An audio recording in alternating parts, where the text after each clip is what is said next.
Okay, so we are going to discuss Yes, sir, this principal. machine learning.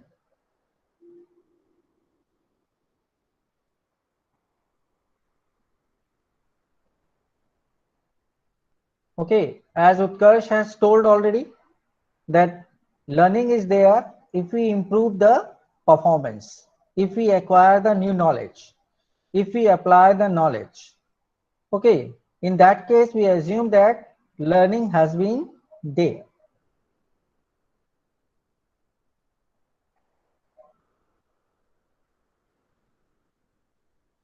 Okay, so a long time ago, Herbert Simon gave the definition of learning. So learning is any process by which a system improves performance from the experience.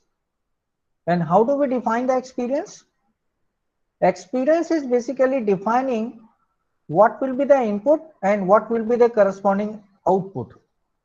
Okay, so we know that if we do something and we are aware that this is the output of that particular thing, so this collection of pairs of input and output is actually called as, is actually termed as experience. Okay, so you know that we know that when we touch the electricity wire, we have a possibility of shock. So that's why we know the outcome. What will be the outcome if we do certain action? Okay, so that becomes the experience.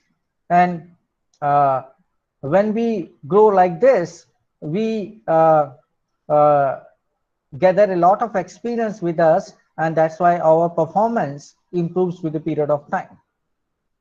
Now, what is the task? What is the task we would like to solve through this learning? So there can be a task of classification.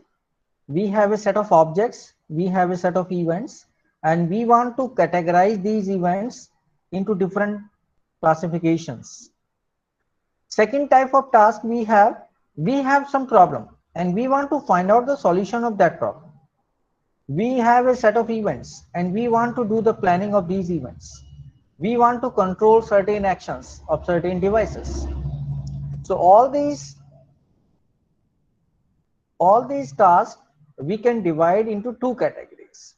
So we can apply the learning for classification, we can apply the learning for problem solving, planning and control. So you see many examples of classification like medical diagnosis. We know the symptoms and we want to find out the certain disease. So we want to categorize the symptoms according to different diseases. Credit card applications, which application is to be accepted, which application has to be rejected. Okay, so we want to classify all these applications into two categories: fraud detection in e-commerce, worm detection in network packets, spam filtering in email, recommended articles in a newspaper depending upon your interest. The system is suggesting you to read some news articles depending upon your interest, depending upon your history. Recommended books, movies, music, jokes, etc. This is also another example of classification. Financial investments, DNA sequences, spoken words, handwritten letters, astronomical images. So all these are what the examples of different applications in which we require the classification. So classification is assigning object or the event to one of the finite set of categories. So we know what are the different categories and we want to assign each object and event a particular category depending upon the particular characteristic of the object or the event.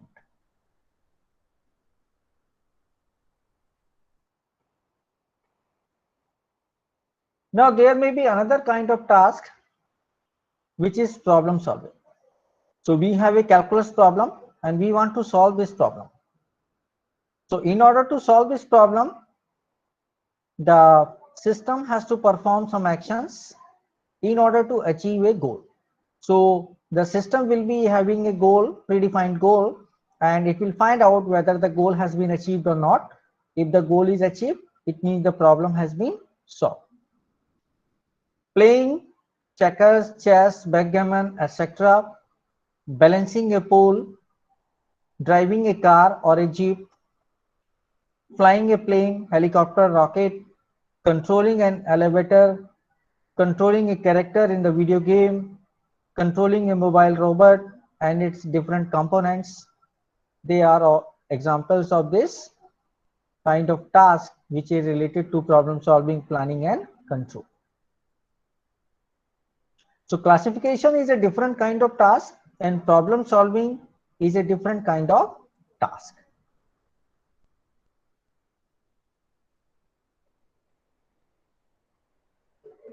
And how do we measure the performance of this learning? So we measure the performance in case of classification task. We measure the classification accuracy. How many instances are there which have been correctly classified? How many instances are there which are not correctly classified? In case of problem solving, we find out the correctness of the solution. Up to what extent the solution is correct, and what is the accuracy or correctness of the solution? What is the quality of the solution? Whether it is efficient solution, whether it is an optimized solution, or it is just a solution. Sometimes the length of the solution also matters. Speed of performance. Okay, how much efficient the algorithm has been in terms of time taken to solve the problem. So these are the different measures through which we can measure the performance of any learning method.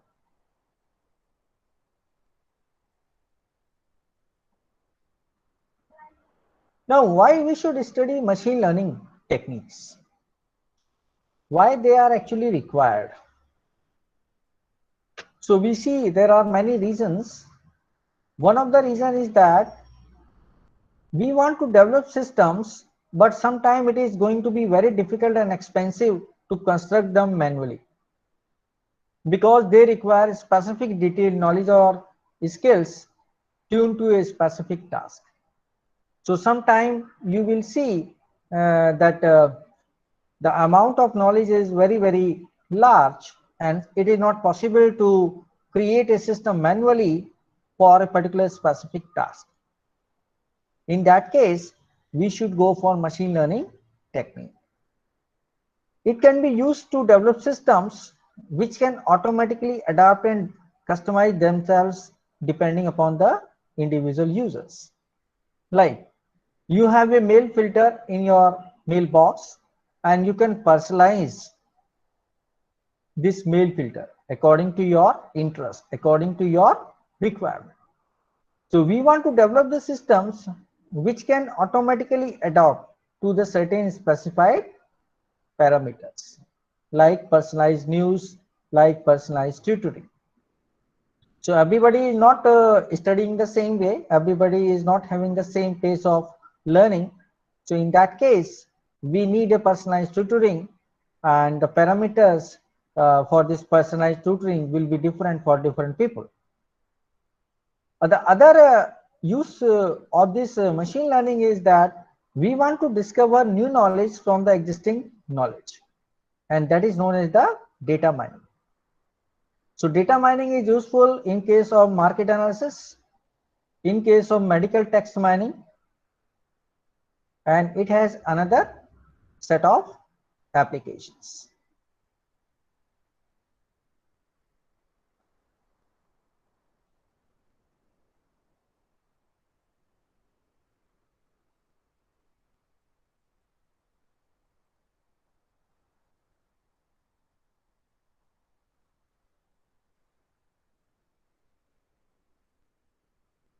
The another reason is the cognitive science. You know that the cognitive science deals with the understanding of functioning of brain. So sometimes we are interested to understand how the human brain works, how the different biological components inside the brain, they are actually going to function. So way back, Hebbian has been given a learning, which is actually known as the Hebbian neural learning, in which it is assumed that the human brain consists of a number of neurons, and these neurons are actually responsible for the entire functioning of the brain. So neurons that fire together, they are actually wired together inside brain. These neurons are interconnected in a very complex fashion, and they work so that the brain can provide the desired functionality. So humans' relative difficulty of learning disjunctive concepts versus conjunctive ones. And there is a power law of practice. You see this graph. So this is the graph between log of number of training trials and log of performance time. Right. So what happens, you see, if the number of training trials increase in the x direction, then the performance time decreases. Right. It means that if more and more examples are available to learn from, then it will be a better learning in case of machine learning.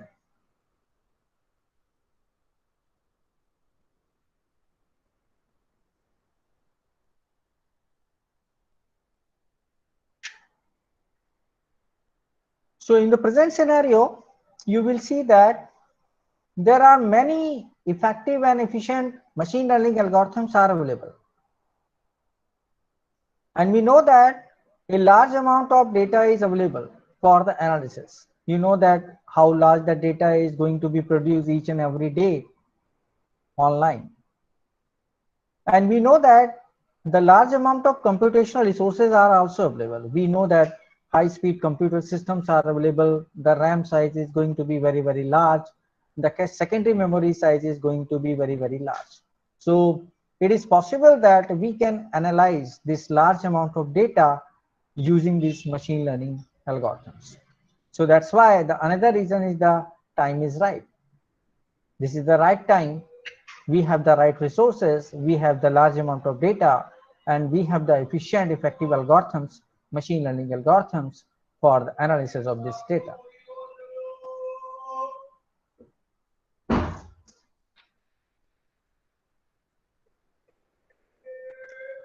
Now, what are the related disciplines? You know that machine learning is a subfield of this artificial intelligence. So that's why there are many related fields like artificial intelligence. Artificial intelligence includes this machine learning, data mining, probability and statistics, information theory, numerical optimization, computational complexity theory, control theory, psychology, neurobiology, linguistic, philosophy. So there are many disciplines which are actually touched upon by this machine learning topic.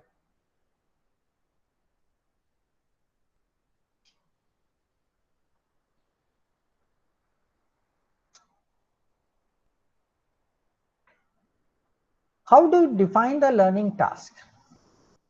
So there are various examples written into this screen.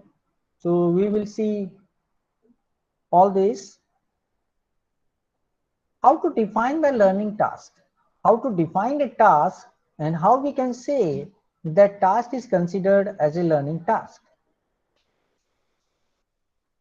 So learning task improves on task T with respect to some performance metric P based upon certain experience E. So any task T which is improving this performance metric P, and to improve this performance metric P, it is actually utilizing this experience E.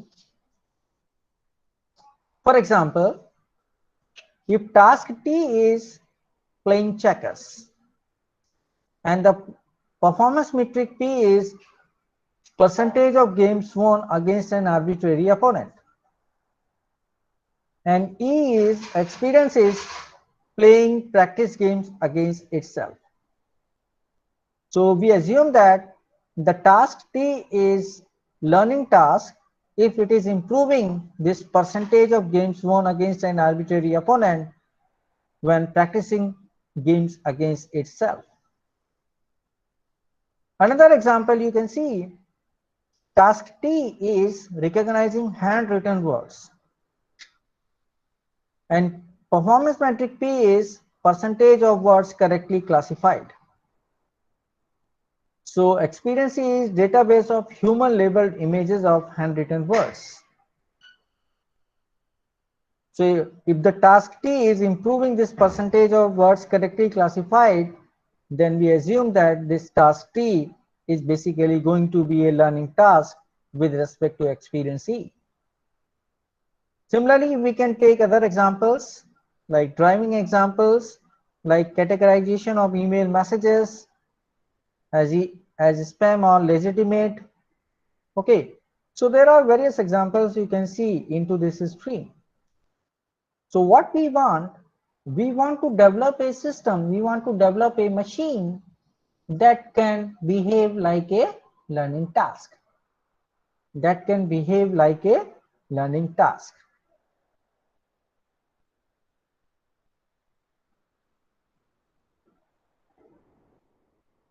So what is the machine learning? So there are various definitions.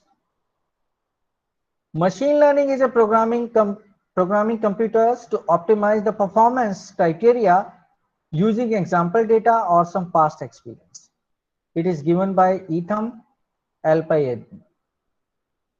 The another definition says that the goal of the machine learning is to develop methods which can automatically detect patterns in the data and then to use the uncovered patterns to predict future data or other outcomes of the interest. So we have some training data and we want to predict the future for some other data that will arrive in the future. This could be the another goal of the machine learning. Also, the field of pattern recognition is concerned with the automatic discovery of regularities in the data through the use of computer algorithms and with the use of these regularities to take actions. So in case of pattern recognition, you know, the machine learning algorithms, they actually recognize some pattern inside the data. On the basis of that, they actually try to recognize a particular object or they perform some particular actions depending upon the pattern they observe into the data.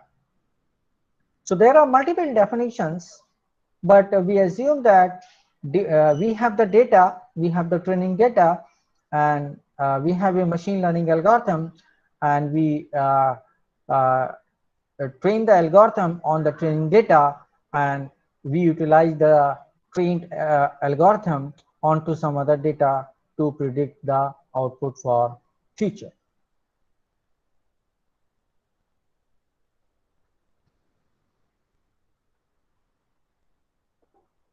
So this is a very popular fact that main aim of the machine learning is to predict the future based upon the past. So we have the past data. From the past data, we know what is the input and what is the output, and we have the machine learning algorithms. We train the machine learning algorithms onto this past data, and we take the input from the future and we predict the output for the future using this trained algorithm.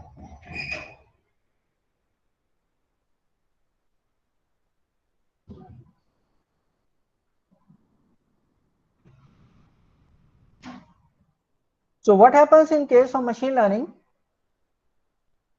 We have the training data. The training data is coming from the past, in which we know training data could be a set of examples in which we know what is the input and what is the output.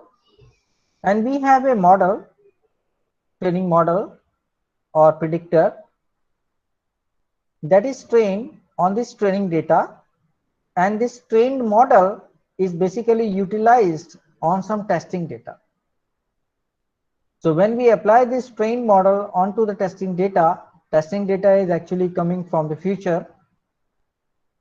We get the output for the future. Okay, so whatever output we are getting while using this trained machine learning model onto the testing data, that is called prediction. So we have two kinds of data in machine learning. One is the training data and one is the testing data. So training data generally comes from the experience. It is obtained from the past. It is obtained from some other methods like surveys, etc. And testing data is the data for which we would like to get the output, or we want to predict the output for the kind of data.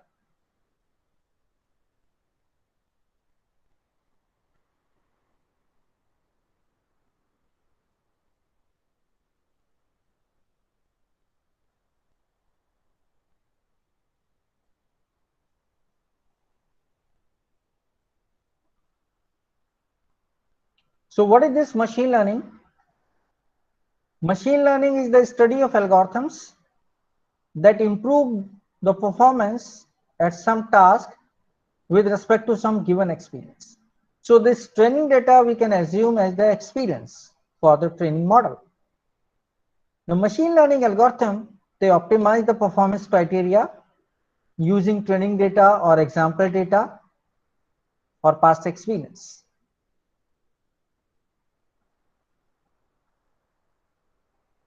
So what happens in case of the machine learning? It is trying to learn from the given examples. It is trying to learn from the given past data or training data. So it means that we can assume that it is going to inference, it is going to conclude something from a given set of samples, from a given set of examples, or some past data. So what is the role of computer science into this? The role of the computer science is to create efficient algorithms that can solve the optimization problems, that can represent and evaluate the model for the inference.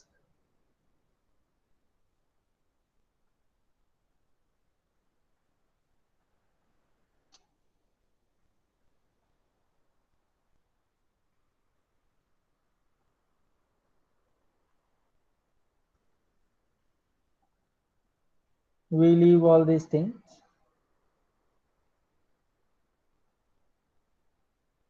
So how to design this learning system? If we want to design a learning system, so we choose the training experience, we need some training data, or we need some experience, we need some examples, we need some samples, and we choose exactly what is to be learned. Means what is the target function? What we are supposing the system to learn. Then we choose how to represent this target function. Then we choose a learning algorithm to infer the target function from the experience. So what happens? A learner is there. A learner could be a computer system in this case. There is experience or training data or the samples. Learner take the input. This experience is provided to the learner. Learner applies its model, and then after it calculates the performance.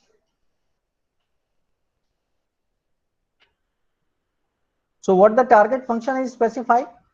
Target function is talking about what is the mapping between the input and output. What is the input and what is the output? So target function is a mapping between the input and output. We need to specify what should be the input for a given set of examples or samples or experience, and what should be the output.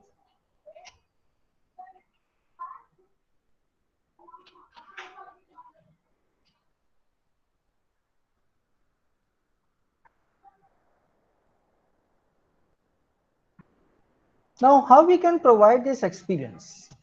There are three ways to provide this experience. One is the direct experience, in which we provide the input and output directly. So there is a pair. of input and output. Each pair consists of input and output. Okay, suppose I give you two values x and y, and I give you values for x and y, where x is the input and y is the output. So you can determine what is the function between y and x, how the y is going to be evaluated from this x. That is called the target function, right? For examples, checkerboards labeled with the correct move. The other way to have this experience is in the form of indirect experience. Given feedback, which is not the direct input output pairs for a useful target function. Instead of providing the direct output for a particular certain input, okay, we actually provide some feedback. Okay, for examples, there may be some sequence of game moves. So we can provide some feedback for each and every move inside a game. And on the basis of this feedback, the learner is going to learn. The other way to have this experience is in the form of credit or blame assignment problem. So we play the game, we have different moves. So we can assign some credit or blame to individual moves. Okay, given only indirect feedback. Depending upon the feedback, we can provide some reward or penalty to different moves, and on the basis of that, the experience is provided to the learner.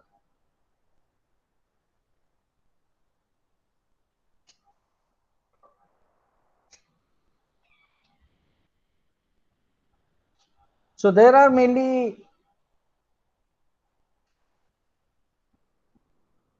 three types of learning. One is the supervised learning, another is the unsupervised learning, and another is the reinforced learning. So mainly people usually use these two types of learning. One is the unsupervised learning and the supervised learning. So what happens in case of supervised learning? Supervised learning is a machine learning in which the algorithm is inferring a target function from the labeled training data. So in case of the supervised learning, the direct experience is available in the form of some training examples. So training data consists of a set of pairs, and each pair consists of input and the equivalent corresponding output. So in case of the supervised learning, each example is a pair of input and the corresponding output. So in case of the supervised learning, the direct experience is available in the form of training data, in the form of samples, in the form of training examples.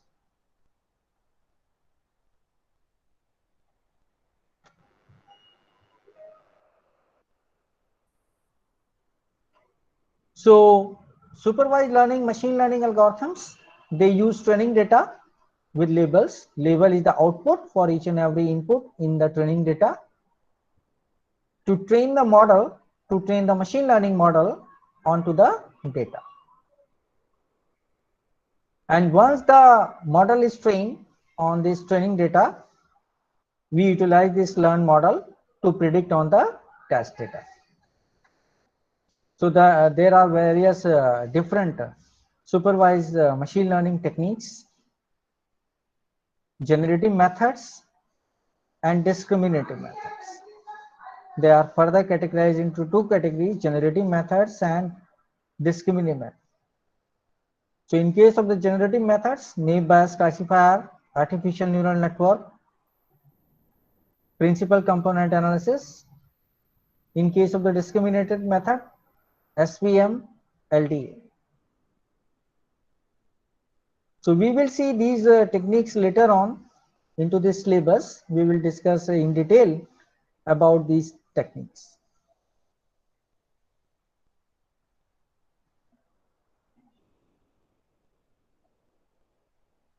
So what is the example of this supervised learning?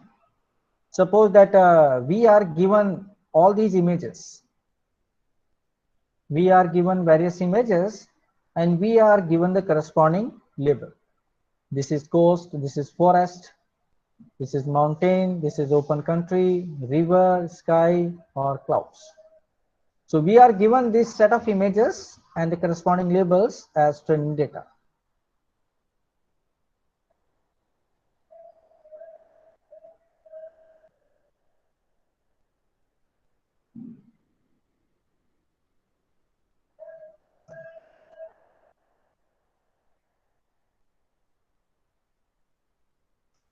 So what will happen? This is our training data in case of supervised learning. So if I given some test data, which is also image, this is also my, this is my test data, which is actually a image. So I want to know what is the label of this image.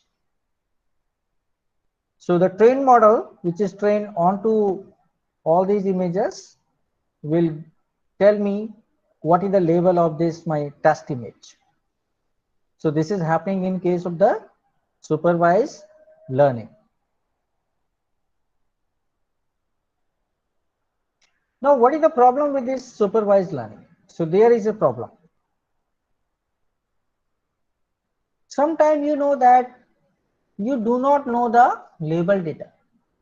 You do not know the output. You have the inputs, but you do not know the output. You do not have the label data for training the machine learning classifier or machine learning model. And if we try to label each and every data in the training data, this sometime could be very time consuming, this sometime could be very boring. And sometimes you know that the expert knowledge is not available. So in that case, better we go for this unsupervised learning. So unsupervised learning is applicable when you do not have the label data, when you do not have the corresponding output for the given input in your data. Number of topic categories might not be available.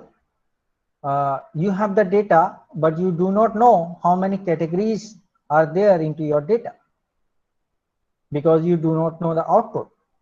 So in such case, the better you go for this unsupervised learning. So what happens in this unsupervised learning? We do not have the label of the data. We do not have the output of each and every input of the data.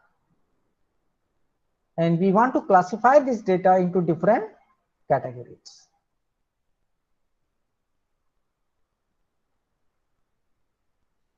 So what is this unsupervised learning? Unsupervised learning is a type of machine learning algorithm which is used to draw inferences from the data sets or training sets consisting of input data without label data or responses. So you can see the most common example of this is cluster analysis. So you have a data, you have a set of data, and you do not know what are the different labels for each and every data, and you want to know into how many categories the data can be categorized. So you want to find out different clusters into your data. So this cluster analysis is generally used to find out patterns or grouping the data into different categories, into different classes. So how to do this cluster analysis? The clusters are created, they are formed based upon some measure of similarity between the data. So how to define the similarity among different data points? It can use various metrics like Euclidean distance or probabilistic distance or Hamming distance. There are various metrics which can be used to find out the similarity among different data points which are grouped in a cluster. So what happens in case of the cluster analysis? We have the set of data points and we want to categorize this set of data points into different groups or clusters. So each clusters would be having similar kind of data, and the similarity between the data is determined based upon some matrix.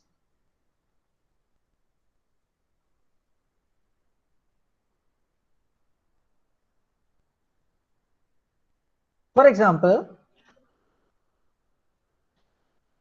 we have different flowers.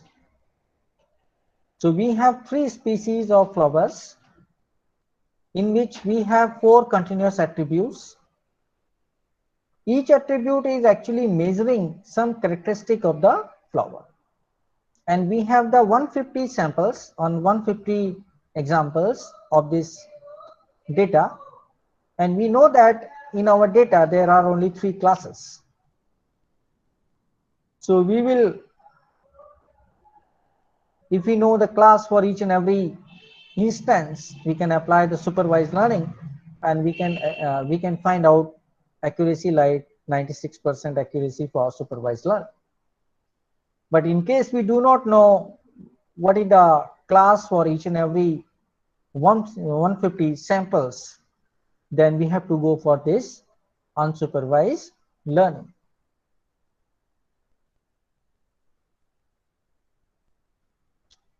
So this is the plot.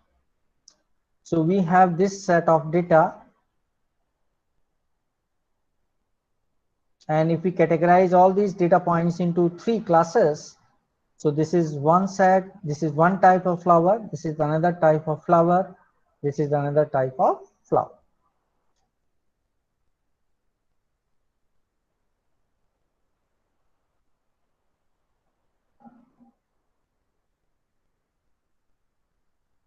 So in case of unsupervised learning, the learner is provided only unlabeled data. Learner is not provided the corresponding output for the given input, and no feedback is provided from the environment.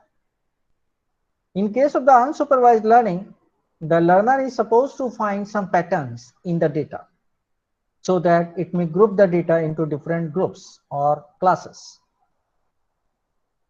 So there are many commonly used unsupervised learning techniques like PCLA, PCA, Principal Component Analysis, ICA. They are actually used for reduction of the dimensions. There are many clustering algorithms like K-means and other mixture models. So we will study some of these like PCA. We will study the K-means clustering algorithm. These are actually commonly used unsupervised learning machine learning methods.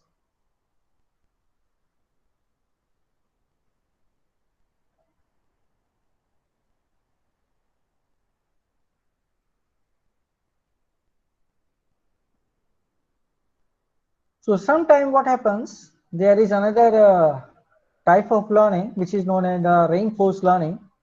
So sometime when these clusters are generated by unsupervised learning methods, they are actually not representing the real world clustering. Sometimes you see that one group of data is overlapping with the other group of data.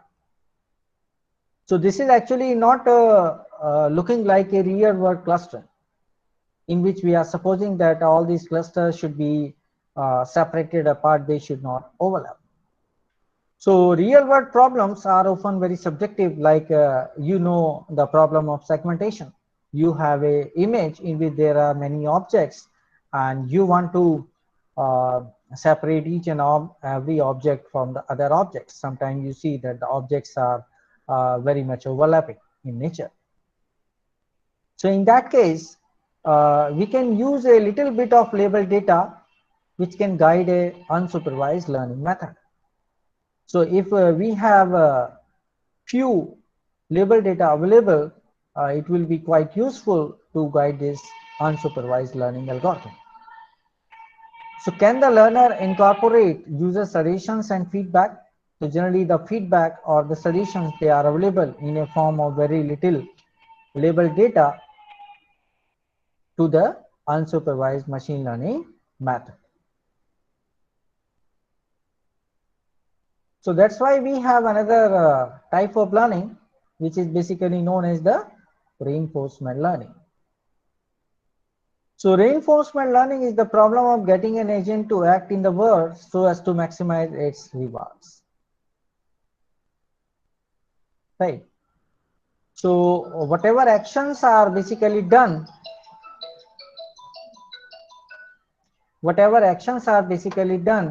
by the agent, it is actually trying to maximize its reward. It is trying to minimize its penalty. For example, you can consider teaching a dog a new trick. You cannot tell it what to do, but we know that we can give a reward or we can give a punishment to the dog. So every time the dog is doing the right thing, we are giving a reward. And every time the dog is not doing the right thing, dog is doing the wrong thing, we are giving a punishment. Okay, so based upon the reward or the punishment, the dog is learning what is right and what is wrong. So we can use the similar kind of method to train the computers for many tasks, such as playing backgammon or chess or scheduling of jobs and controlling different parts of the robot. So all these, when we give a reward or when we give a penalty to the dog, everything is learned by the dog, and it is actually going to be the training data, it is going to be the training samples, or it is going to be the experience for that dog.